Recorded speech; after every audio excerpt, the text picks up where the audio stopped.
Covid லாக்டவுனுக்கும் energy லாக்டவுனுக்கும் வித்தியாசத்தை first தெரிஞ்சுக்குங்க. நேத்து எனக்கு ஒரு நண்பர் மெசேஜ் பண்ணியிருந்தாரு, எலெக்ஷன் முடிஞ்சு மே மாசத்துல ஹவுஸ் வார்மிங் வச்சிருக்கோம், ப்ரீபான் பண்ணிக்கிட்டா இல்ல போஸ்ட்பான் பண்ணிக்கிட்டா அப்படின்ற மாதிரி கேட்டிருந்தாரு. ஃபர்ஸ்ட் ஆஃப் ஆல் இந்த எனர்ஜி லாக்டவுன்ன்றது கொரோனா லாக்டவுன் மாதிரி கிடையாது. கொரோனான்றது ஒரு வைரஸ். அந்த தொற்று நீங்க வெளியே போனா வேற யாருக்காவது பரவிடும் அப்படின்றதுக்காக உங்களை வீட்டுக்குள்ளேயே இருங்க, வெளியே வர வேண்டாம் அப்படின்னு ரெஸ்ட்ரிக்ட் பண்ணிருப்பாங்க. இது அந்த மாதிரி கிடையாது.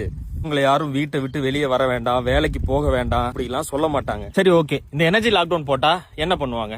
இப்போ கேஸ் சிலிண்டருக்கு கட்டுப்பாடு இருக்கிற மாதிரி பெட்ரோல் டீசலுக்கு கட்டுப்பாடு வரலாம். ஒரு நாளைக்கு இவ்வளவுதான் அடிக்கணும், அந்த மாதிரி ஒர்க் ஃப்ரம் ஹோம் கொடுத்து எல்லாரையும் வீட்லயே உட்காந்து வேலை செய்ய சொல்லலாம். பப்ளிக் டிரான்ஸ்போர்டேஷன் கம்மி பண்ணலாம். அப்புறம் வீடுகளுக்கு வர மின்சாரத்தை ஒரு மணி நேரமோ 2 மணி நேரமோ டெய்லியும் கட் பண்ணி வைக்கலாம். இதெல்லாம் மேபி நடக்கலான்னு தான் நான் சொல்றேன். நடக்கும், கண்டிப்பா நடக்கும்னு சொல்ல வரல. சோ அப்பவும் உங்களை யாரும் வேலைக்கு போக வேணாம், வீட்லயே இருங்க அப்படின்லாம் சொல்ல மாட்டாங்க. சரி, ஓகே. இந்த எனர்ஜி லாக்டவுன் வருமா அப்படின்னா இப்போதைக்கு வராது. சோ நேத்து கூட அப்போலோ ஓஷன்ற ஒரு ஷிப் எல்பிஜி கேரி பண்ணிட்டு வந்தது பெங்களூர் போர்ட்டுக்கு வந்துருச்சு. மற்ற நாடுகள்ல நடக்கிற மாதிரி எனர்ஜி லாக்டவுன் இந்தியாவுல நடக்குமா அப்படின்னா இப்போதைக்கு நடக்காது. சரி, இந்த ட்ரம்ப் கதை என்னாச்சு? போற முடிப்பாரா இல்லையானா 5 நாள் லீவ் விட்டு இருந்தார் இல்லையா, அவர் வேற ஏதோ பிளான் பண்ணி யுஎஸ்ஏயோட தரைப்படைய ஈரானுக்கு அனுப்புறதா நியூஸ் வந்திருக்கு. இந்த தரைப்படை என்ன பண்ண போறாங்கன்னா, இங்கிருந்து கிளம்பி போய் ஈரானோட 90% எண்ணெய் கிடங்கு இருக்கக்கூடிய ஒரு தீவை கைப்பற்ற போறாங்க. அப்படி இவனுக்கு இதை மட்டும் பண்ணிட்டானுங்கன்னா ஈரானோட கோபம் உச்சத்துக்கு போயிரும். எதை தாக்குவானுங்க, எப்படி தாக்குவானுங்கன்னே தெரியாது. பாப்போம். What ever happens, stay strong, stay positive. நல்லதே நினைங்க, நல்லதே நடக்கும்.